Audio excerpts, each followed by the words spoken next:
Robin, there are some ABCs to get straight first if we're to understand what's happening in the Horn of Africa, and A is simply where it is. It's this portion of the African continent where the Indian Ocean and the straits into the Red Sea come together on the northeast coastal corner of Africa. It's made up of the nations of Somalia, Ethiopia, and portions of Sudan and Kenya down here, as well as the small and independent state of Djibouti, which is located right there. Now, as Robin said, there are two areas of warfare in the Horn going on right now. One is in the Eritrea area of Ethiopia, along the coast of the Red Sea. Now, this is where Eritrean guerrilla forces are fighting Ethiopian troops in the cause of Eritrean independence. Then over here, there's the bigger conflict in the Ogaden region of Ethiopia between Ethiopia and Somalia. And latest reports have the Somalis occupying most of this entire Ogaden region. Robin? The present Somali nation was created in 1960 by merging two former colonies, Italian Somalia and British Somaliland. That left large numbers of Muslim Somali tribesmen living in Christian Ethiopia and Kenya. That set off a Somali drive to expand the borders to what they considered the real or greater Somalia. The current Somali advance into Ethiopia is part of that drive. The United States was friendly to Somalia, but cut off aid in 1971 because the Somalis were trading with North Vietnam. The Russians stepped in and supplied arms and military training. In return, the Soviets got the use of the Red Sea port, Berbera, which they began to develop for the use of the growing Soviet Navy. Then last summer, the Somalis used their strong Soviet-trained army to support an attack on Ethiopia. But what the Somalis found was that the Soviets were also helping the Ethiopians with military aid. The Somalis felt double-crossed and kicked the Soviets out of the country and out of the port of Berbera.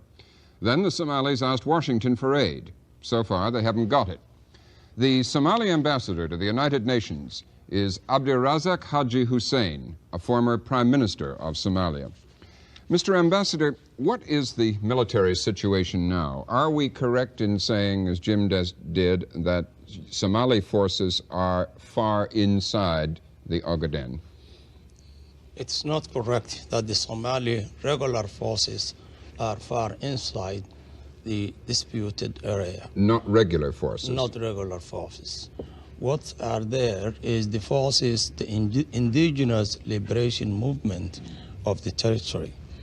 Of course, the Somali Democratic Republic is, as we said several times, and I would like to repeat it again here, is that we are supporting morally and materially this liberation movement of the territory, which we believe it is in keeping with the general principle of the United Nations Charter as well as the Organization of African Unity Charter.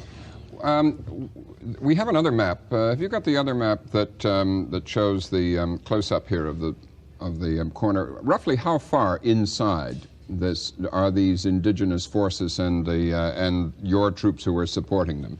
Well, the liberation movements, according to information available to us so far, is almost on the verge of the city of Harar.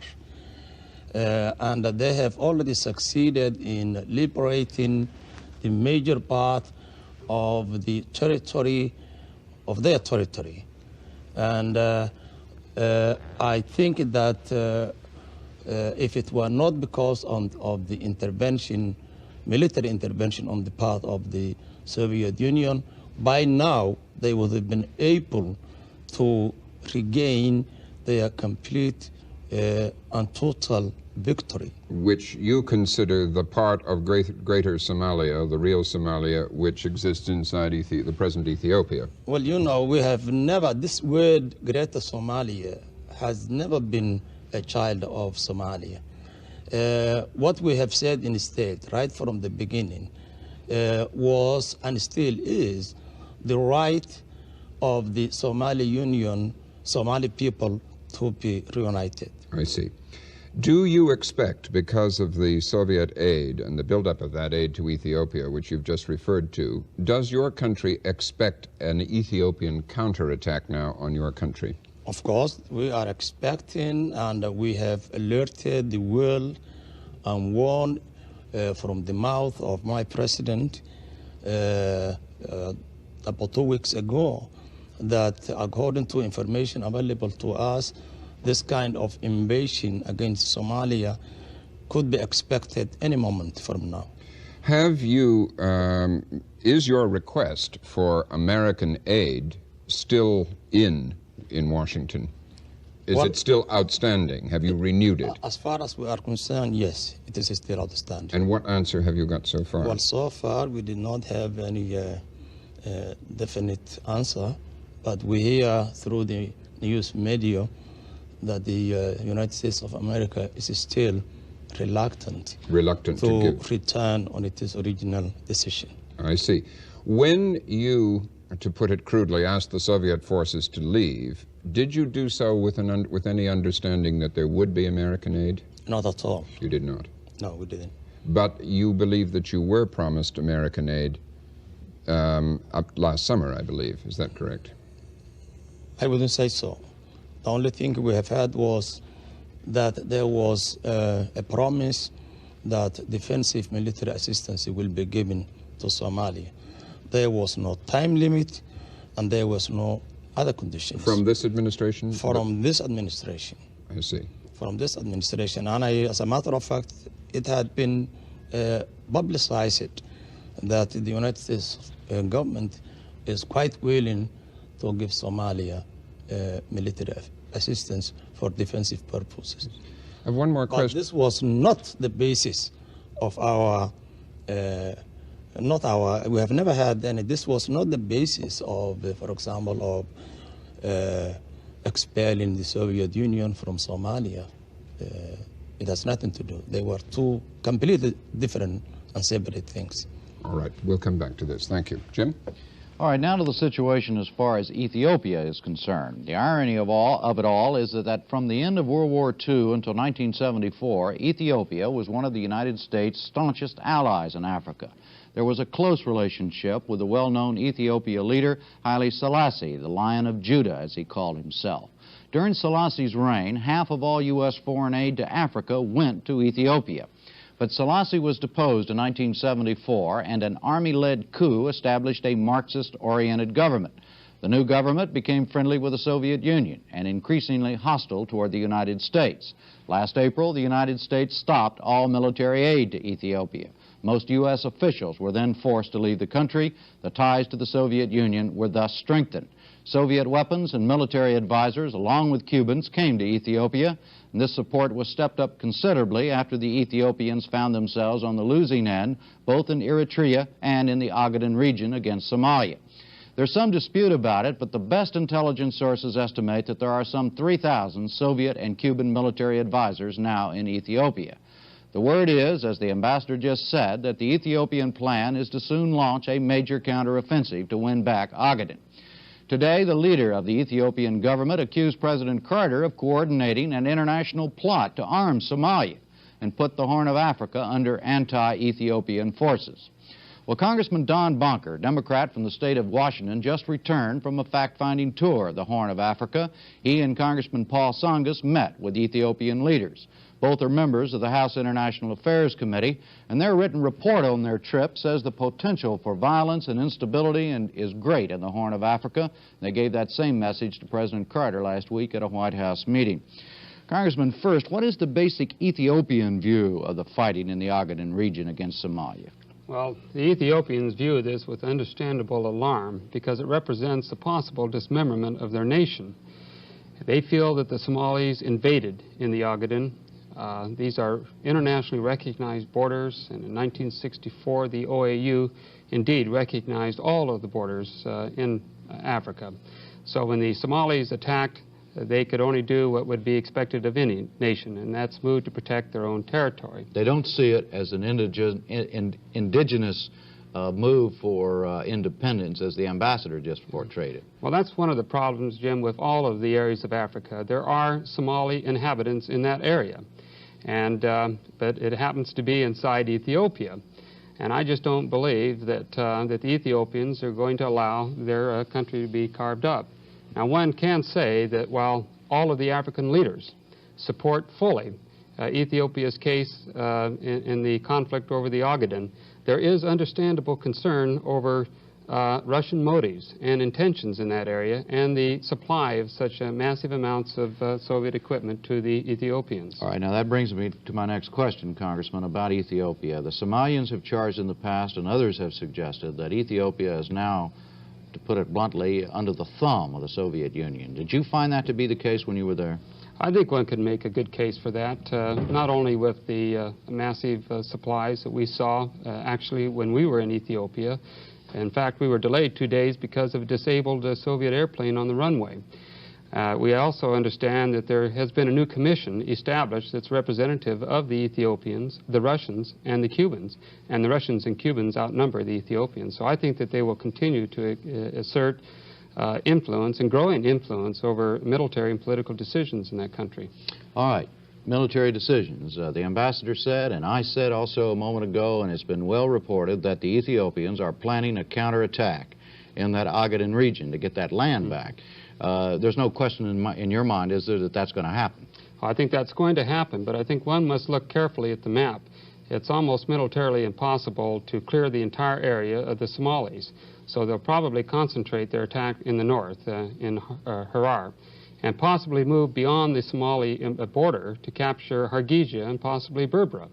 That would be for strategic reasons, because if they can succeed in doing that, then perhaps they can negotiate with the Somalis to have them clear out the entire Ogaden region. But militarily, it's impossible to take a total front and succeed in that area. Well, it's not.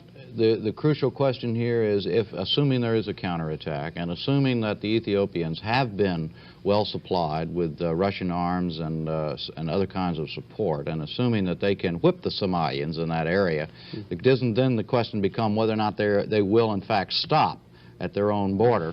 I mean, for instance, if they're able to, one way or another, get this land, this particular, this is the Ogaden region, if they're able to get that back and regain control of it, then the question is, are they going to continue going into Somalia, and are we going to have a real war on our hands? You talked to the Ethiopian leaders about that. What did they tell you? Well, we asked Colonel Mengistu, who's head of the DIRG.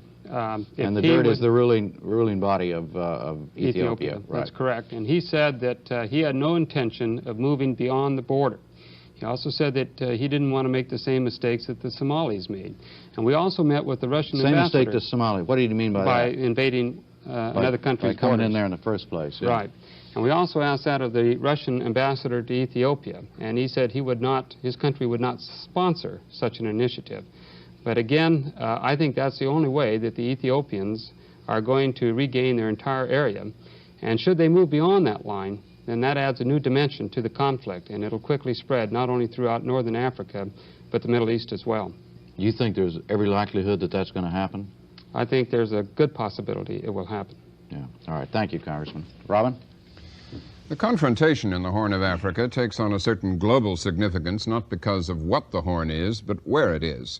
The Horn divides the Red Sea from the Indian Ocean, and analysts say it's of substantial importance to the Soviet Union. The former Russian naval base at Berbera, Somalia, was used to monitor oil tanker traffic in the Red Sea. The base also gave the Soviets their only base on the Indian Ocean, a region of growing importance to the Russians.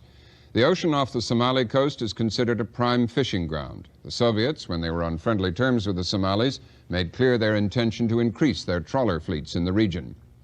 In 1963, Tom Farrer went to Somalia to help train their police force. He's now a professor of law at Rutgers University, but he maintains his interest in the region and is the author of the book War Clouds on the Horn of Africa, A Crisis for Détente.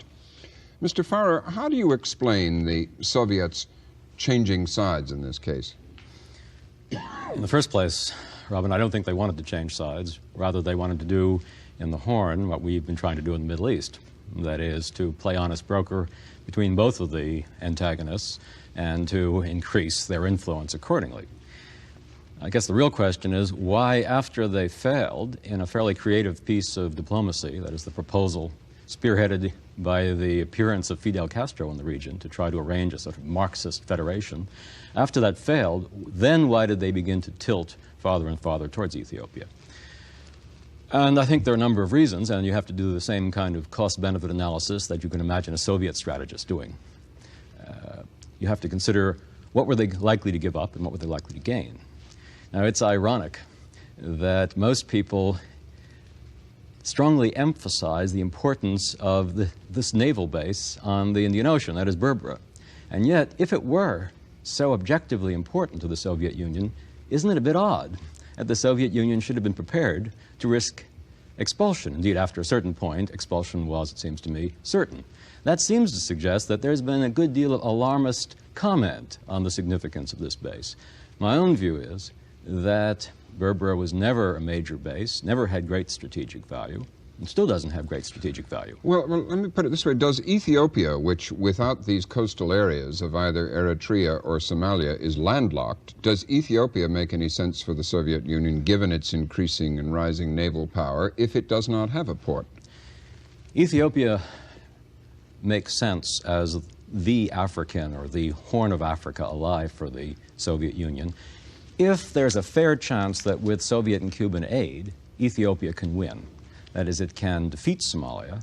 Even if it doesn't occupy the coastal regions, it can still defeat Somalia and then turn its attention to the insurgency, the rebellion in Eritrea, and gradually reclaim the Eritrean coast, which is at the present time is virtually in Eritrean hands. And I think the Soviet calculation was that with their assistance, the Somali attack could be blunted. And part of that calculation, of course, rests on the assumption that the U.S. would not provide significant support to Somalia. What is the American strategic interest in the Horn of Africa? I think our strategic interest in the Horn of Africa is objectively very modest. But the danger is that if enough people are convinced that the Horn of Africa is strategically significant, then, as Congressman Bonker said, there is a danger of more and more countries being drawn in. Although I cannot believe that there would be a major escalation of the conflict geographically into the Middle East. That seems to me extremely unlikely. But the real danger is the constant reiteration, as even in your opening remarks, that this is an area of great strategic significance. I think that that case is yet to be made by the congressman or by anybody else. How do you explain, you mentioned the Middle East, how do you explain the rather strange bedfellows there are in this relationship? As I understand it, you have the Ethiopians with allies in the Soviet Union and Israel, and the Somalians with allies in presumably Egypt, the Sudan, Saudi Arabia perhaps. How do you explain that, looking at it objectively?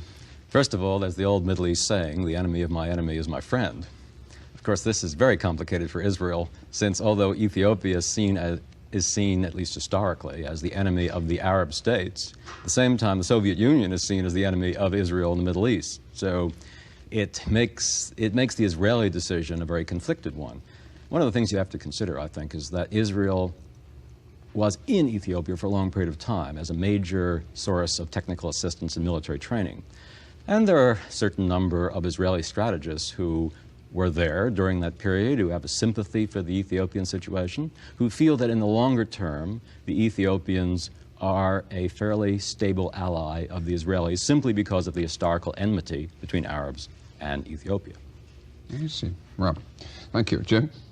Yes, gentlemen, let's talk for a few moments about peace rather than war. And let me begin with you, Ambassador, bouncing off something that Congressman Bonker said, that if Ethiopia, assuming there's the counterattack, to lay out the scenario I did a moment ago, assuming there is a counterattack, and with the help of Soviet weapons, etc., that Ethiopia is able to win back the Ogaden and occupy it, would Somalia then say, okay, forget it, the war is over, or do you think there could be a continued war, or that would just merely escalate it? Mr. Ambassador? Did you understand the question? No, I'm sorry, I didn't understand. I don't think you understood the question, Jim. You weren't. Well, it was probably too long and complex. Probably my fault, Mr. Ambassador. Let me try again.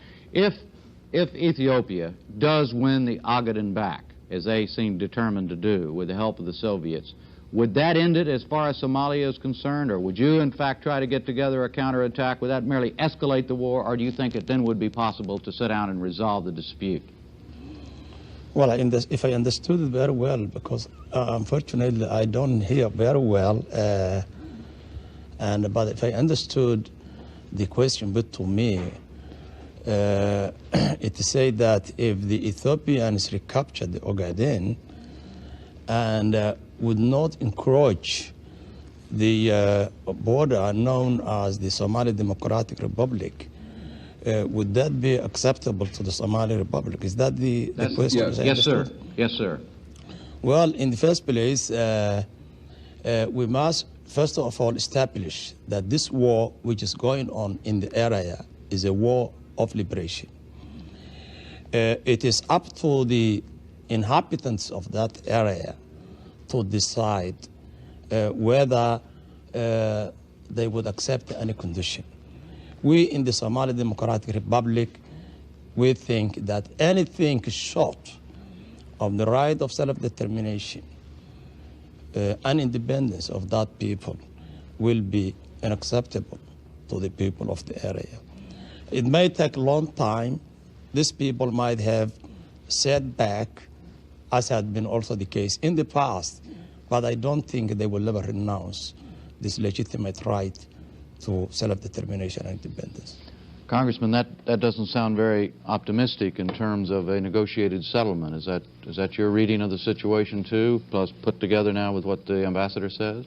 I think it's going to be very difficult to negotiate a settlement over the Ogaden.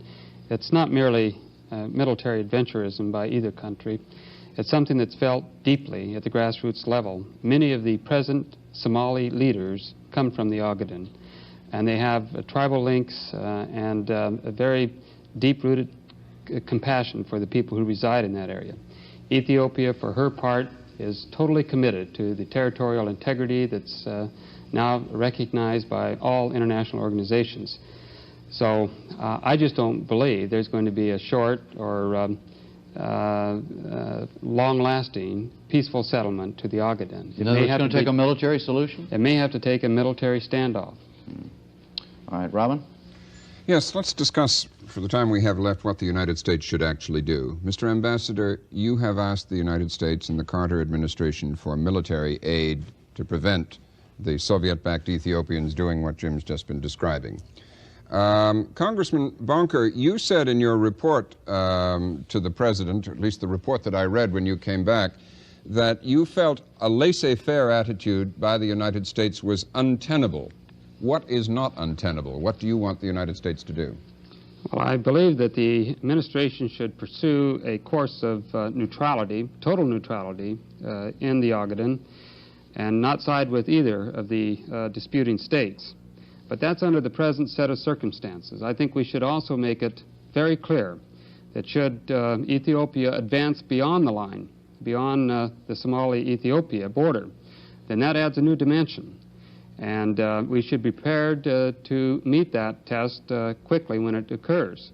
And we should also make it abundantly clear to the Soviets that while we will not be drawn into a political or military situation as long as it's contained where it is, if they do sponsor such an initiative, then we're going to become more actively involved.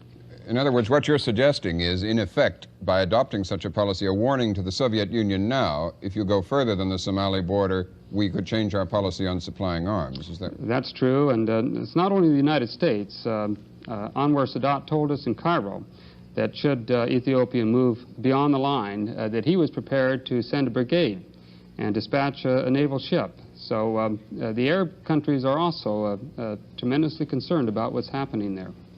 Mr. Farrer, with your view of the American strategic interest being very modest, as you said, in that area, what do you think the United States should be doing?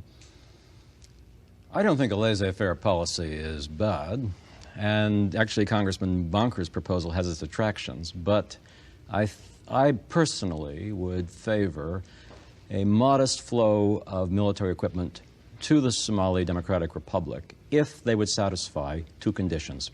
One, they would have to release all political prisoners, and there are some political prisoners in the Somali Democratic Republic. Two, so that's the sort of one humanitarian dimension. Two, they would have to agree to submit the dispute between themselves and Ethiopia to international arbitration. And the arbitration would be conducted both in accordance with law and equity, taking into account the interests of the indigenous people. We only have a moment left. Would those conditions be insurmountable for the Somalis? Well, I don't think that as far as the Somali government is concerned, should or could decide for the people of the territory. Nor do I think that the people of the territory would accept anything short to right to self-determination. Is this why your president said yesterday that a negotiated settlement is impossible? Well, I think when my president referred this impossibility, he had in mind the rigidity with which the Ethiopians have tackled this problem whenever the question of negotiation had been suggested by any quarter. I don't believe that the military action or military operation will solve this problem. Well, thank you very much, Mr. Ambassador. Thank you, Congressman. Good night, Jim. All right. Thank you, Mr. Farah. That's all for tonight. We'll be back tomorrow night. I'm Robert MacNeil. Good night.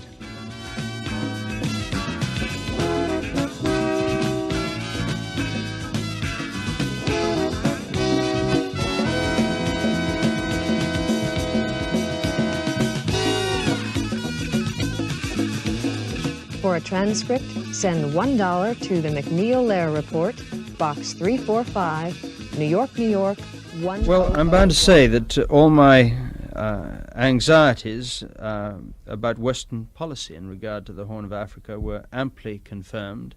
I have no hesitation in saying that we're 180 degrees on the wrong track, that the situation as it exists today is that you have got the Soviet Union and its Warsaw Pact allies, together with a vast number of Cuban mercenaries, invading Africa and taking part in what is a purely African dispute. And in consequence of this, the tiny nation of Somalia, barely 3 million people, is finding itself today having to face alone the combined might of the Soviet Union, Cuba, and with the backing of the vast Soviet armaments industry. And to put this in some perspective, the Soviets have introduced into the area more than 400 tanks, some of them of their latest model, the T-62, which is approaching the armored strength of Britain's army on the Rhine, which has just over 500 chieftains. And this deployed against a tiny African country that is standing all alone. Are you then suggesting that the Western world should supply weapons and even troops in the cause of the Somalis? There's no necessity whatsoever for troops. There are two ways that this could be favorably resolved. One is by the United States telling the Soviet Union that it is unacceptable that she should invade Africa in this way, and putting on what would only require a minor demonstration of force off Cuba, which would have the Cubans running back home in double quick time. The alternative to that would be to supply weapons to the Somalis. Is this, as you were saying earlier, part of an overall grand strategy on the part of the Russians and their allies? There is no question of that, and indeed I found it fascinating talking to President Siad Barre, President of Somalia, and some of his ministers in the course of the past week, because they know in detail the Soviet master plan for the area, because not only did they have a part in it, but they were cast to play the lead role. They were going to be the base and the vehicle for the imposition of a new colonial control over a vast area of Africa and the Middle East. And that role is now being taken over by Ethiopia.